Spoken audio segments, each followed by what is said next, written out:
And now on Night's Media, Marketing and Advertising with Paul Gardner. And I've got something here in my bag for every woman and man. And nowhere is too far, cause I cover a pretty wide base. From way down south to way up north, I'll shake hands with any friendly face. Salesman, salesman, why don't you sell me something? Salesman, salesman, why don't you sell me something? Well, Michael, what an intro. I mean, seriously, that is Stan Ridgway's Salesman, which is a very, very famous song. And I thought the best way to introduce tonight's topic was that, because tonight we're talking about advertising. Well, yes. And more important, with advertising still works and pays for advertisers and marketers. Well, let me ask you first, Paul, does advertising still work? A lot of people do advertise. My guess is it does. Well, I think it must work, because otherwise we wouldn't have commercial television stations, we wouldn't have sales, we probably wouldn't have shops, to be quite known. How does somebody realise that, for instance, that you can run around looking for Pikachu on your phone unless it's advertised? So, look, advertising has worked, but there's no doubt the mediums have changed over time. But our first guest, Tony Hale, is the CEO of the Communications Council. I thought they've issued quite an interesting paper, which was a paper by Deloitte. It's called Advertising Pays, and we want to discuss that tonight. Tony's on the phone. G'day, Tony. G'day, how are you? Tony, why did the Communications Council feel they had to issue a paper called Advertising Pays? I think the intro was right, is that advertising still works really strongly, but it has changed. And I think it has changed with the digital disruption. People have spent a lot of time looking at what some of the newer things like social and programmatic and all of the other things they're sort of investigating. Which is completely natural, as they've got to learn how to work at it as most efficient. But what I think people had forgotten is the collective power of advertising. What happens to that power when you aggregate it all up and see what impact it has on the economy? And we thought that it was a very important message that nobody really knew, so we commissioned Deloitte to find out. Tony, when you look at the findings from the study, which I read this week, I was tempted to think that the main person you're talking to is the government in a way that really says to them, please, whatever you do not regulate against advertising. Is that right? Not really, not in that sense. We were certainly, part of the target was the government and part of the target was the CEOs and the CFOs. Because I think over time, the conversation about advertising and how it works has sort of trickled down the stream and has sort of held pretty much in the marketing department. And we think that there's an opportunity to educate the CEOs, the higher level, the CFOs, and certainly the government about how advertising works best. There's no doubt from this report, and it's one of the findings that Deloitte are very happy to talk about, is the governments do not use advertising enough when it comes to public policy. It's a very effective means to get the message out there. If I look at the top advertisers in Australia, courtesy of someone like Ad News or a B&T, I actually see that the government advertising, they're in the top 3 or 4 advertisers, aren't they? They would be. But if you take look at the Australian government, going back 5, 6, probably a bit more, 7 or 8 years ago, they used to spend $200 million on advertising every year, and it dropped down to about 100 million and maybe 120 million or thereabouts. And there's a lot of evidence and proof of just how effective it is to achieve public policy and public important public things, not just in travel and tourism, quitting smoking and safer driving and all of that sort of stuff, but across the board in allowing people to know what the government's doing and how they can access the benefits and the information campaigns and all of it. And Deloitte, quite rightly, in my opinion, came to the conclusion that it wasn't high enough in the government's mindset and profile. Michael, one of the things that interested me in the report were the 6 key insights that came out, and perhaps Tony would like to comment on what obviously has a role to play in corporate strategy. I get that. Creativity is important. Yeah, we get that. The third one: omnivorous audiences thrive on balanced channel diets. What does that mean? Well, it means that these days people are looking at all sorts of things. It means that when they're looking at television, they've often got their phone and their iPad in front of them. Okay. It means that they also look at social, digital. I think people these days have a very, very broad array of media that they tap into. But I think a misconception or a mistake that marketers sometimes make, and even the advertising industry sometimes makes, is that you can go very targeted and reach people in specific environments, particularly digital, but that's not necessarily the most effective way to grow the business or to affect behavioural change, because a lot of the target is not necessarily predictable. And I hate using the term traditional media, but the media that's been around for 50 years, while the audience makeup and habits of that might have changed, there's still very, very effective ways of reaching people and having and working from an advertising perspective.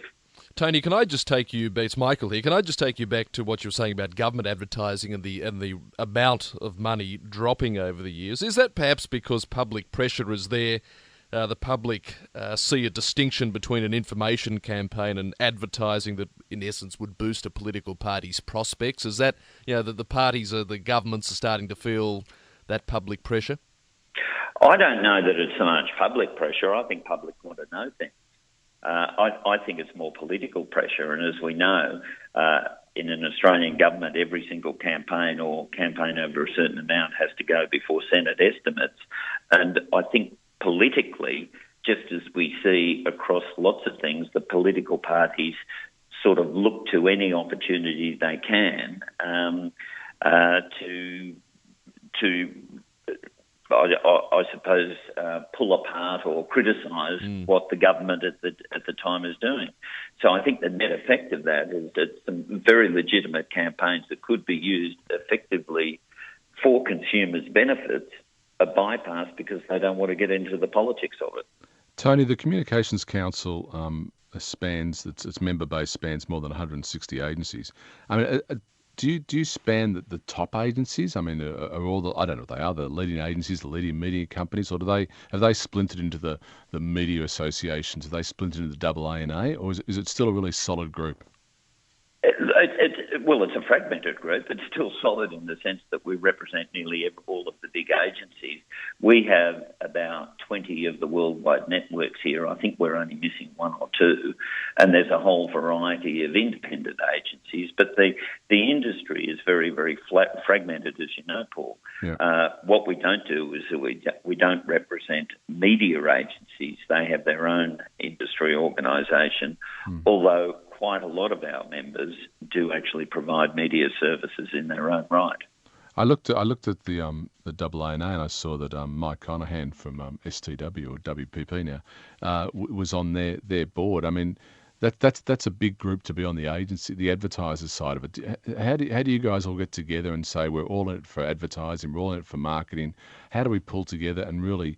I mean, the advertising pays study is a wonderful study, but how do we actually do it as a collective rather than individual groups? Well, there's nearly always in the history of the AANA been a representative from advertising agencies on the board of the AANA, so that's not a new thing. But your point about bringing the industry together has always been a challenge because it's a very competitive industry. They're constantly out pitching and looking for new business, and so you're competing with other agency members on a day-to-day and week-to-week basis. The good thing about advertising pays is that it does concentrate on a collective area that's in everybody's interest. And I think that it's important to recognise that when we did go to market with advertising pays, all the other media industry associations were behind it. Good. And that means Free TV, CRA, OMA, everybody was behind it. So It was very much a unifying message that we all agreed was important to get out there. So as we're wrapping, and Tony, thank you for your time. If I want to get a copy of Advertising Pays, I'm listening tonight. How do I do that? You can call the Comms Council on 829 730 800. You can go to our website, www.communicationscouncil.org.au, and that'll have all the links to get one. Tony, thank you very much for being on part of the show tonight, and good luck with Advertising Pays. I think the fact you've done a wonderful study with Deloitte's, and it's I'd urge all advertisers, whether they be government or non-government, to read the study and recognise that advertising is not a peripheral business. It's actually an important piece of what we do in the economy today. Very much so, Paul. Thank you. Tony Hale there, the CEO of the Communications Council. Paul, we'll take a break. When we come back, we'll speak with Chris Friel. You're listening to the Media, Marketing and Advertising Show with Michael McLaren and Paul Gardner, right across Australia. And Paul, it was good chatting with Tony Hale, very interesting there before the break. But now Chris Friel, this is something a little different. Chris is the commercial director at Pandora Internet Radio. Well, it is Pandora Internet Radio. It's not Pandora, the little charms you wear on your bracelets around your wrists and you shake. I mean, Pandora is the world's most powerful music discovery platform. It's absolutely taken the world by storm. So Yeah. we often sit around and say, wow, what about Uber? What about Airbnb? But I'm telling you, this Pandora has really turned the music world upside down, and we're so lucky to have Chris with us. Good evening, Chris. Good evening. Thanks for that, guys. Very good introduction. Can you just explain, for a lot of our listeners may not be aware what Pandora is from Pandora Radio, can you just explain what it actually is in layman's terms and how the model works?